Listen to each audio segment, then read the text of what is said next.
Hi everyone, thank you so much for joining me here today. I'm so grateful. This Q&A series would have questions around this or that to help you make better decisions around your manifestation journey. Along the way, we would be busting some manifestation myths and dissolving away some limited beliefs. Law of attraction or law of assumption. So, as I have mentioned in my previous Q&A video, I'm not really adamant about the term. Okay, if I have to just call it out, I'll call it out as manifestation. For me, it does not matter what kind of terms people are giving to this process, as long as you know what the foundation of manifestation is. Your beliefs, your dominant beliefs, give birth to your thought patterns, which gives birth to the kind of emotions you feel in your body and in your mind. Okay, so everything comes down to your beliefs. Whatever you have going on within you predominantly reflects in your outer reality. Whatever kind of beliefs you have within you, whether it's pleasant, unpleasant, that's how your reality is going to show up for you. That's how people are going to show up for you. That includes their behavior, the way they are around you, the kind of energy you feel from them. That's how the circumstances and situations are going to show up. And you have all the power. If you have the power to create such unpleasant circumstances, you have an equal power to recreate it, dissolve it away, and have something favorable and desirable show up in your reality. So I'm just going to share my perspective over here. When I used to hear about law of attraction, what I used to think during that time is that whatever you are desiring, everything already exists and you are attracting it towards you. So the job I want does exist somewhere. The person I want, the type of person I want does exist somewhere. And the type of wealth I'm looking for does exist.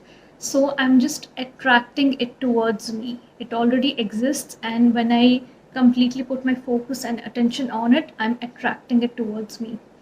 And when law of assumption, this term started getting hyped up a lot, what I understand from it is that you are assuming that you have your desire. Okay, law of assumption. So what you assume comes true. What you assume materializes in your reality. It's along the same lines as what kind of belief you have around it. Whatever you're believing it to be, you're assuming it to be. What kind of meaning you're giving to something, people, places, situation, what kind of labels or tags you're giving to anyone. So whatever you assume in your inner world and whatever you saturate your inner world with, whatever assumptions, perceptions, beliefs is what's going to show up outside. So I don't really have a preferred term. Both seem fine to me. I just call it out as manifestation, and as long as I know how it works, what's the foundation of it, I'm good to go. Specific person or a new person. So I actually have a dedicated video on this, which I'll link up here. You can have a look. Again, it comes to you. It's your choice. As I mentioned in most of my videos around certain things, don't give your power away. Don't seek these kind of answers from someone else. This is a part of your manifestation journey, which means you need to decide what is best for you. What these videos or coaches out there can do is provide you with the pros and cons. But if there are any videos or coaches out there that are trying to dictate it for you, then that's a limiting belief right there. And I would suggest you not to watch that kind of content where coaches are actually dictating on what kind of decisions you need to make. The whole point of manifestation is that you have the control. You choose, you decide, you declare, and then you have it materialize in your physical reality. That again brings up one more point, that how do you know you're watching the correct YouTuber, correct coach, okay, or correct content. The best way is to understand, are they putting any limiting beliefs on you? Are they saying this is not possible, you should not do this, or this is wrong? No, there's nothing wrong as long as you're not harming anyone physically, mentally, or emotionally. Okay, there's nothing wrong with desiring anything at all for your own well-being, your quality of life. You are here to experience your desires. You're here to have all good things and all good people in your life and experience happiness. So any channel, any YouTube coach trying to put a limiting belief on you, or making you feel like you are doing something wrong, or making you feel like a bad person for manifesting something, especially a specific person, that is not the kind of content you want to watch. So with a specific person, and I'm talking about this in terms of romantic relationships, you kind of have a history, right? You already have your beliefs set in. Does not matter if you're with them for 1 month, 2 months, 2 years, 5 years. You have your beliefs set in. You have a history, you have experiences with them, You have a memory set in about all the positive things and all the negative things around them. You have beliefs set in about love and relationships, first category. You have beliefs set in about yourself in that relationship, second category. And you have beliefs set in about them as a partner, third category. Okay, these are generally the three categories when it comes to a relationship. So, in case you're facing unpleasant circumstances or unpleasant behavior from your specific person, you have to put in a bit more effort because this time you're recreating it. Putting in new beliefs in something you don't have negative past experiences is a little easier comparatively, might not be for everyone, than recreating something unpleasant. Because when you're recreating them, your memory will keep reminding you of the past experiences, of the past incidents, events, conversations, arguments, fights. When you're trying to do any kind of techniques or when you're trying to do that inner work, which aligns with the reality you're looking for. For example, if your desired reality is that you want to feel considered in important conversations, discussions, decisions related to the relationship, and you don't feel that right now, when you're trying to sit and do the techniques, and especially if your specific person is around you and it's not like a broken off thing, and you see them, when you see them, it reminds you of those unpleasant circumstances, unpleasant behavior. And when you're sitting and doing techniques, your memory is reminding you of the past experiences, which brings up resistance. And then you're in that constant fear of having the unpleasant circumstances repeat themselves. So I'm not saying it's not possible to recreate your specific person. It's possible to do anything. As I said, you are always recreating people, situations, and things around you. But because with a specific person, a lot of emotions are involved, right? In that area, usually it's easy to let disappointment settle in, disrespect settle in. So you just have to put a little more effort and make a very firm decision with yourself that you will not react to the 3D, you will not let the 3D impact your will to recreate this person and recreate this relationship. That's what happens with a specific person. Now, what happens with a new person? New person is like a clean slate. Okay, it's a fresh, new, clean slate. It's a blank canvas where you can put in new favorable beliefs. It feels like a breath of fresh air where you have gotten rid of all the past baggage, circumstances, negative patterns, everything. And now, with this new person, you can create a new reality. You can set in new favorable beliefs about them. You can work on new favorable beliefs about yourself as a partner and generally around love and relationships. Okay. So that's why a lot of people say it's just easier to manifest a new person, because sometimes people do not want to put in that energy to recreate someone. Okay, it's exhausting. It can be exhausting for a few people. For some people, they are really pro at it, so it does not matter to them. As I said, everyone's manifestation journey is different. Just because it seems easy for someone else to do it does not mean that you should give yourself a hard time because you're not being able to do it. See what's comfortable for you. Do you want to put in your energy and efforts in recreating this personal situation? Are you ready to do that? Is it exhausting you, but you're okay with it because you want that experience of love and intimacy from this person? So that's your decision to make. There are pros and cons for both the situations, whether you want to manifest a new person or you want to manifest back your specific person or recreate your existing specific person. Where do you want your focus, attention, and energy to be going? And in that whole process, how are you with yourself? How are you treating yourself? What's your self concept like? Are you losing it in that process? Are you losing yourself in that process? You need to consider all of these things. Okay, I want to manifest this or something better. Okay, so back when I used to watch videos and content around manifestation, I've heard this kind of limiting belief in a lot of videos.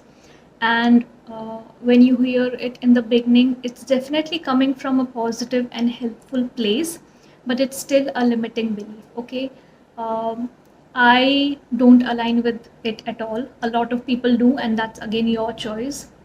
A lot of people in their videos say that you can manifest this, but keep a mindset of, if I don't get this, I'll get something better. And on surface level, when you see there's nothing wrong with it, you're just trying to say that, okay, if I don't get this, I'll get something better, which is good, right? At least you're not getting something worse.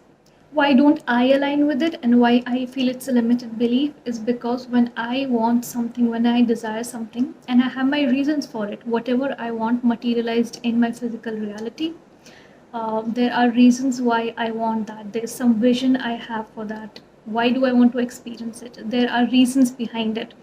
Why do I want it to be this way? Why do I want to build up this kind of wealth? Why do I want this person or this kind of relationship? Okay, I have my own reasons. And I know what I want, I know what I'm desiring. So I don't want anything better. Okay, and I don't really understand the concept of this because if my belief system around that specific desire and in general my self concept is really good, I will always keep getting things that are even better than what I have imagined, right? I will always get it. But this one thing or this one object or material is something I want. That does not mean that I cannot get better things. That is something which will keep coming in my life because, as I mentioned, once you have your self concept in place and you know you're deserving of all good things in people, hundreds of things, people, objects, living, non living, show up in your reality and make your reality pleasant for you to ensure you're getting that experience again and again and it's consistent in your life. So I don't have to choose it that I need to get this thing or something better will come along. I can get both. For example, if I'm looking to have $100,000 in a month, okay, I'm looking at earning that from something specific, whether it's an investment or it's some kind of product I'm launching. I can have that too, and I can have better income coming in too. I can have multiple sources of income, multiple streams of income. It does not matter. I don't have to choose or give up on any of my desire or be okay with it not coming and me having something better. I can have that too, and other better things related to that will also come up. If I don't get the specific person, I'll get someone better. No, that means you are not serious about the desire. And that's completely my perspective. If I'm really serious about my desire, you need to put your backbone in it. Okay, when you're deciding, choosing, and declaring your desire, you're calling it yours, you're making it yours. Okay, you're living in that end state that it's yours. If you're okay with that not coming into your life, you're not really serious about it and you won't really do any kind of work to ensure it shows up. Is it a good belief to have? Yes, it's a good belief. As I said, it's something positive, right? That, okay, if not this, something better. I'm not saying it's a negative belief. I'm saying it's a limiting belief. There's a slight difference between both of these terms. It's a good belief to have. So even if you have that generally as a belief and it's dominant within you, that maybe every time what I desire I don't get it, but I end up getting something even better and I'm so happy about that. This always happens in my life. It's a good belief to have. But in my perspective, it is limiting because of that one thing. Because I don't want to choose between my desire and something better. I can have both. And there would be a lot of different kind of perspectives on this in the manifestation community. As I mentioned in most of my videos, when you're watching manifestation coaches or YouTubers, everyone is sharing their journey and their perspective. Take what resonates with you. If you feel anyone who's sharing or projecting their limiting beliefs, that is a part you can eliminate.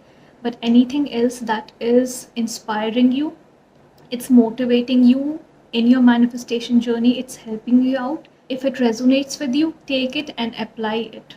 So I don't want to choose between this or something better. I can have both. I will have the desire that I originally wanted. It will materialize. There's no other option. I don't have to let go of that to get something better. I will get the better things also, and I will get this also. Living in the end or letting go? How do you live in the end while letting go of your desire? Again, I have a dedicated video on that I'll link up here. You can have a look, in which I'm sharing my perspective around it. You don't have to let go of your desire because that is something you want. That is something you want materialized in your 3D. You want to experience it. You want to be living in the end state of having it, right? Letting go, in my perspective, means letting go of the old story, letting go of the separation between you and your desire, letting go of your limited beliefs around it, letting go of any kind of resentment you hold, grudges, old story, that's the same thing. When you drop the old story around something you're trying to recreate or have it materialized in your 3D, you are simultaneously dissolving your fears and doubts and resistance around it. As long as you keep holding on to the old story in your memory, in your mind, in your body, in your emotions, and simultaneously out of fear, you're doing techniques, and then you're going into spiraling thoughts during the remaining day. Then again, you're coming back and doing techniques out of anxiety or out of doubts. You don't have to be in that kind of confusing cycle. Just know that once you desire something, all you have to do is be in the end state of having it, becoming the version that has it, which is also called as living in the end.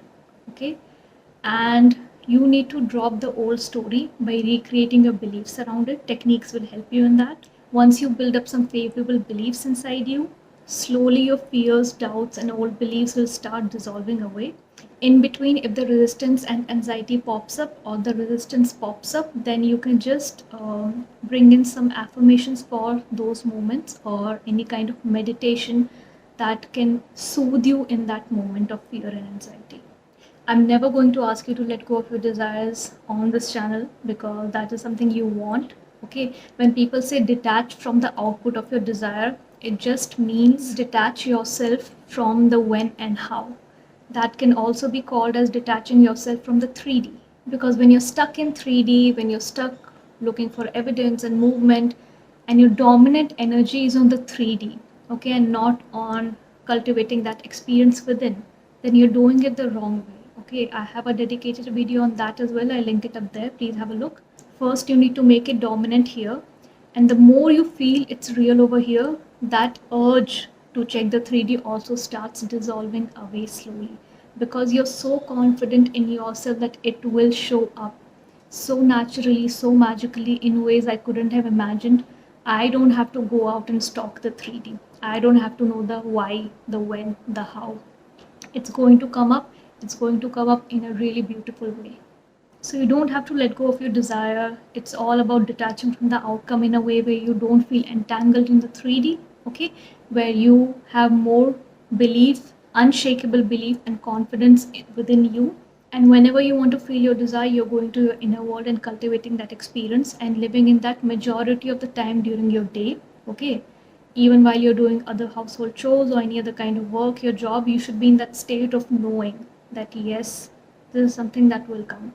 So let go of the old story, resentment, grudges, old experiences, and you don't have to let go of your desire, it will come to you. Inspired action or forced action. Okay, so this is again a topic around which there's a lot of confusion out there, and I really want to create a detailed, dedicated video on that I'll be doing very soon. For now, I'll just try summarizing it for you. Inspired action, what does it mean? And what does forced action mean? So when we say that you want your desires to be manifested in your 3D reality, and you should completely saturate your inner world with that version of you that already has that desire, experiencing you have it now, today, in this present moment, while you're practicing that inner knowing or while you're practicing any of your techniques. You don't have to take any kind of forced action in your 3D world, okay?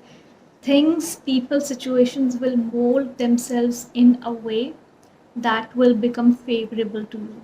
For example, again, let's talk about a specific person. If you are trying to practice an end state where you are having a conversation with them, okay, where you are texting them, and you're practicing it a lot, you're practicing it a lot every day, you're trying to come in that end state, okay, and then you get this urge to text them.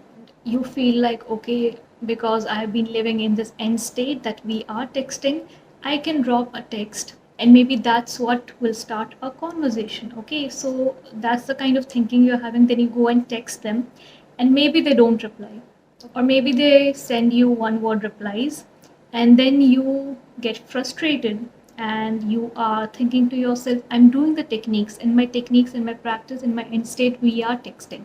So when I'm texting him or her, from my end, why is it not turning into a conversation? Okay, you're getting entangled in the 3D. So that's why we always say it's best to kind of detach yourself from the 3D. By detaching, I don't mean going into a delusional mode that this is not happening. No, you acknowledge it, you see it for what it is. You don't let it impact you. You don't let it impact your decision and your will to manifest.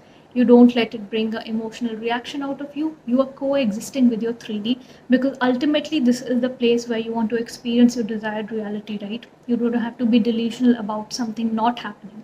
So during your manifestation process, at many points you will get that urge to take action. Okay, how will you recognize if it's an inspired action or a forced action? If you are thinking about it, deciding it, and doing it, then it is kind of a forced action. Okay, like that text example. And then you get frustrated because you're not getting the kind of response that you were assuming you would get. Okay, what is inspired action? Inspired action is not something you will sit and wait for. Okay, it's something that unfolds naturally. It feels like a obvious next step. It feels like a natural thing going on during your day. It will not give you any kind of hints. It will not make you overthink. You don't have to wait for some inspiration to come to you to take action.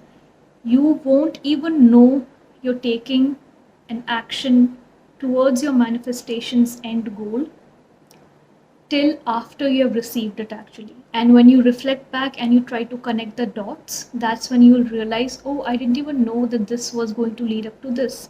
That is what inspired action is, when you don't know that it's actually leading you towards your manifestation. Okay, I think some people call it bridge of incidents as well. So that's kind of the difference between forced action. Forced action is anything you have had time to think about and decide and plan how to do it. Inspired action naturally unfolds itself. Okay, you don't have to think about it.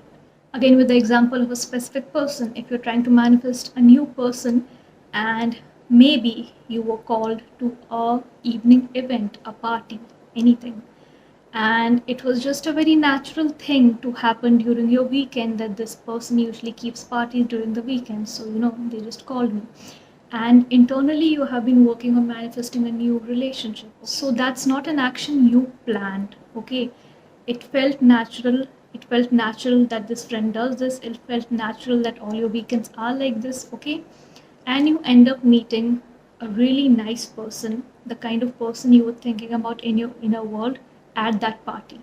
That is inspired action. Okay, the last one is manifestation or manipulation. Okay, this is again one of the topics I really want to make a dedicated video on, whether manifestation is manipulation. Okay, I really want the people who call it manipulation to look up the definition of manipulation and then try to see if it really fits the definition of manifestation. Okay, you are not manipulating anything or anyone. Okay, people say that everything that everyone desires, all the pleasant experiences, circumstances, situations already exist in this world. All your desires already exist in this world. They call it out as creation is finished, okay? That you are not creating something from scratch. Even when I use the word create a lot, it's not in that perspective that you're creating it from scratch.